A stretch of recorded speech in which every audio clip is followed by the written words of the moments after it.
Hello दोस्तों, बात करते हैं आज एक देश है अपना पड़ोसी देश पाकिस्तान। वैसे तो वो बात करने के लायक नहीं है, लेकिन फिर भी आज बात करते हैं। एक इंफॉर्मेशन मिली है तो उसी के बारे में बात करते हैं।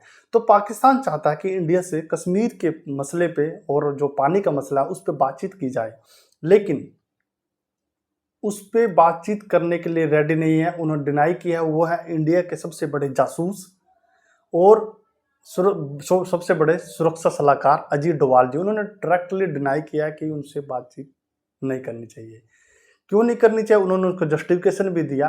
वो उन्होंने बहुत सारे ऑपरेशन किए हैं, ऐसा नहीं है उन्होंने ऐसे ही बोला है। वो 7 साल पाकिस्तान में भी रहे हैं। उन्होंने पाकिस्तान का हाव भाव जाना है, वहाँ के जो आतंकवादी ग्रुप हैं, एक्टिविस्ट ग्रुप हैं, उनको देखा है और एक एक नब्ज को पाकिस्तान की वो जानते हैं। और जो टेररिस्ट ग्रुप है उनको क्लोज से देखा है। वो उनको कौन चलाता है, कौन ऑपरेट करता है, कहाँ से वो काम करते हैं, तो इसलिए उन्होंने मना किया।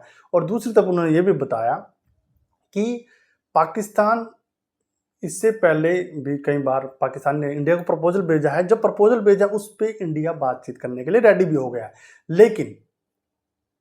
लेकिन उसके बाद भी पाकिस्तान पीछे से जासूस भेजता रहता था। और उसके बाद भी पाकिस्तान जो कि कश्मीर पे, जम्मू कश्मीर पे हमले करता है, जिसमें हमारे देश के बहुत सारे जवान भी मारे गए हैं। और टेररिस्ट तो मारे जाते हैं, जो इंडिया में आ गया वो बच के कभी नहीं गया, लेकिन इंडिया के जो सोल्जर है वो भी मारे जाते हैं और जो लोकल लोग हैं वो भी मारे जाते हैं। अभी अभी बहुत बड़ा हमला हुआ था, जो कि राजस्थान से वैष्णो देवी बस जा रही थी, उस पर हमला हुआ था, उसमें बहुत सारे लोग मारे गए थे।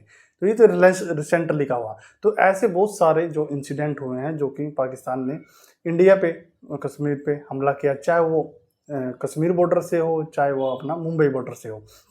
यदि मुंबई हमले की भी बात की जाए, वो भी आपको बता देते हैं। जो 26/11 का जब हमला हुआ था तभी बताया गया था, जो उसी के सबूत हमें यूएनओ को देने चाहिए थे। जो 26/11 का हमला वो भी बता देते हैं आपको। जो 26/11/2008 को हमला हुआ था उसमें जो आतंकवादी आए थे मुंबई से, कराची से होते हुए और समुद्र के रास्ते, जो कि ताज होटल पे पे आए थे, जो कि सीएसटी पे हमला किया था। छत्रपति शिवाजी टर्मिनल पे हमला किया था उन्होंने। गोला जो AK-47 से कंटिन्यूसली गोलियां चलाना स्टार्ट कर दिया था।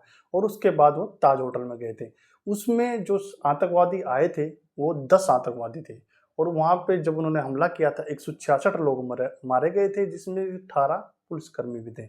लेकिन जो उनकी मुठभेड़ हुई थी इंडिया के कमांडो के साथ, ATS एंटी टेररिस्ट सिक्योरिटी के साथ, और जो मुंबई की जो पुलिस थी उनके साथ, उनके यहाँ जो गोलीबारी हुई उसमें वो मारे गए थे। 10 में से 9 आतंकवादी मारे गए थे। एक आतंकवादी बचा था जिसका नाम था कसाब, अजमल कसाब। और 2008 से 2012 तक वो जेल में बंद रहा। उनका मुकदमा चलता रहा। उनसे इंफॉर्मेशन ली गई, कैसे कैसे वो आए थे, कैसे कैसे पहुंचे, कैसे कैसे उनको टारगेट किया था, और कौन उनको लीड कर रहा था, कौन उनको पीछे से पूरा इन्फॉर्मेशन दे रहा था।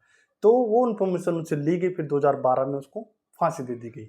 तो ये भी इतना बड़ी घटना थी।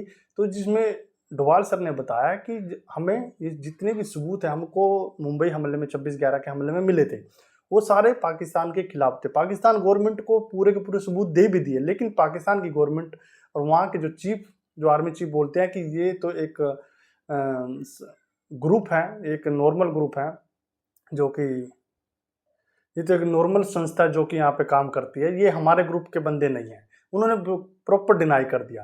तभी हमें जो सारे सबूत है यूएनओ को दे देने चाहिए थे। यूएनओ उस पर एप्लीकेबल करता है, कुछ ट्राई करता है। हालांकि ऐसा नहीं है यूएनओ को नहीं पता, यूएनओ को सब कुछ पता है, लेकिन उसके बावजूद भी जो पाकिस्तान की गवर्नमेंट और वहाँ के चीफ है, उन्होंने रिटर्न में लिख के दिया है एक लेटर पे कि हम उसको, टेररिस्ट को रोकने के लिए हम सक्षम हैं। बट लेकिन आज भी उन्होंने सिर्फ लिख के दिया, लेकिन आज भी लश्कर तैयबा का जो टेररिस्ट ग्रुप है वो चला हुआ है। और दूसरा जो मुकरद अली शाह का जो टेररिस्ट ग्रुप चला है, जो चला हुआ है, अभी भी एक्टिवेट है, वो जो लाहौर से 20 किलोमीटर दूर ग्रांड ट्रंक रोड पे है, वो भी अभी एक्टिवेट है। लेकिन ऐसे ही तो बड़े बड़े हैं, जो छोटे छोटे हैं उनकी तो कोई गिनती नहीं है। जो ये टेररिस्ट ग्रुप है आज के टाइम में भी एक्टिवेट हैं।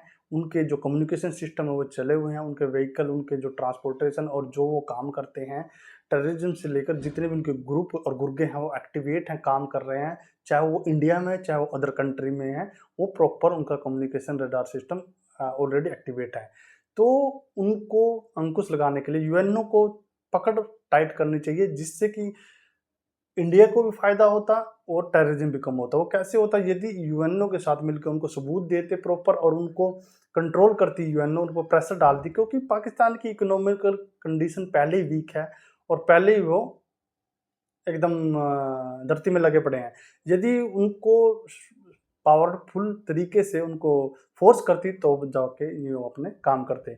और दूसरी तरफ जो पाकिस्तान के जो चीफ हैं वो ऐसा बयान देते हैं कि जो इंडिया है वो नेचुरल और लॉन्ग टर्म एनिमी है पाकिस्तान का। जब उनके चीफ ही इतना बड़ा बयान देंगे, तुम समझ सकते हो कि उनके मन में क्या क्या चल रहा है। वो किसी भी हद पे मानने के लिए नहीं तैयार है। और जो एक वहाँ की पार्टी के लीडर हैं, स्ट्रॉन्ग लीडर हैं, उन्होंने भी एक बयान में बताया था अपनी एक जो कि रैली में बोला था कि जब तक कश्मीर का हमला सॉल्व नहीं हो जाता और पानी और कश्मीर का हमला सॉल्व नहीं हो जाता, तब तक हम मुंबई जैसे हमले कंटिन्यूसली बार बार करेंगे। तो ऐसी जो खुलेआम धमकी बोल सकते हो आप देते हैं, तो उन पर कैसे भरोसा किया जा सकता है, उन पर कैसे उनसे बातचीत की जा सकती है। तो डोवाल सर ने ये बताया कि उन्होंने अपने इंटरव्यू में बताया कि ऐसी ऐसी वो रैली में अपना भाषण देते हैं जो बेबाक भाषण है, और यदि ये भाषण भी इंटरनेशनल लेवल पर लेके जाए तो जाके प्रेशर बनेगा।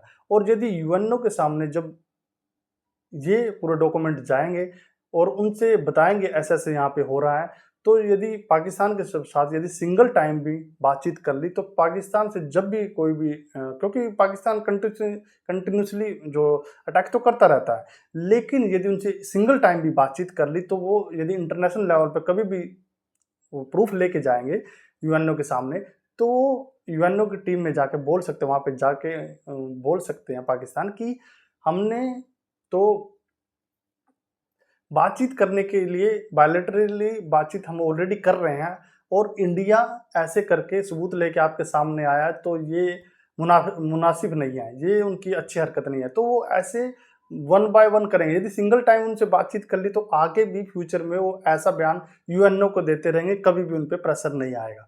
तो ये था एक छोटा सा वीडियो जो इन्फॉर्मेशन जो कि पाकिस्तान के साथ हमें बातचीत कभी नहीं करनी चाहिए एज पर इंडिया के जो सबसे बड़े जासूस और बड़े जो इंडिया के जेम्स बॉन्ड है उनका कहना है। तो ये था छोटा सा वीडियो, जल्दी आपके सामने दूसरा वीडियो लेके आएंगे, तब तक ले जाएंगे।